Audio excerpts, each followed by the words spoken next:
Binweltahan ni Vice President Sara Duterte ang mga kongresista na nangihikayat kay Pangulong Ferdinand Bongbong Marcos Jr. na makipagtulungan ang Pilipinas sa ginagawang investigasyon ng International Criminal Court sa anti-drug war campaign ni dating Pangulong Rodrigo Duterte.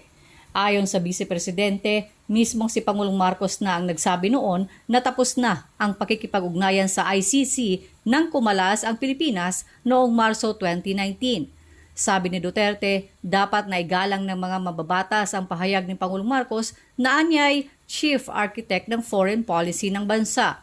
Sinabi pa ni Duterte na ibinasi ni Pangulong Marcos ang pahayag na wala ng jurisdiksyon ng ICC sa Pilipinas nang tumiwalag sa Rome Statute may ilang taon na ang nakararaan. Iginit pa ni Duterte na wag na sanang insultuhin ng mga mababatas at bigyan ng kahihiyan ang mga hukuman sa pamamagitan ng pagpapakita sa mundo na naniniwala ang mga Filipino na mga dayuhan lamang ang tanging may abilidad na magbigay ng katarungan at hustisya sa sariling bayan.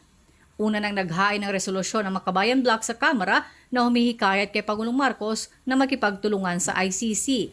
Sinabi naman ni Justice Secretary Crispin Remulla na kailangang pag-aralang mabuti ang naturang resolusyon dahil hindi nakasapi ang Pilipinas sa ICC.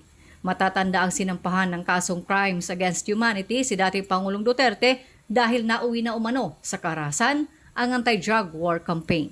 Shona Yu, Radyo Inquirer, bayang nagtatanong, mamamayang nag-uusisa.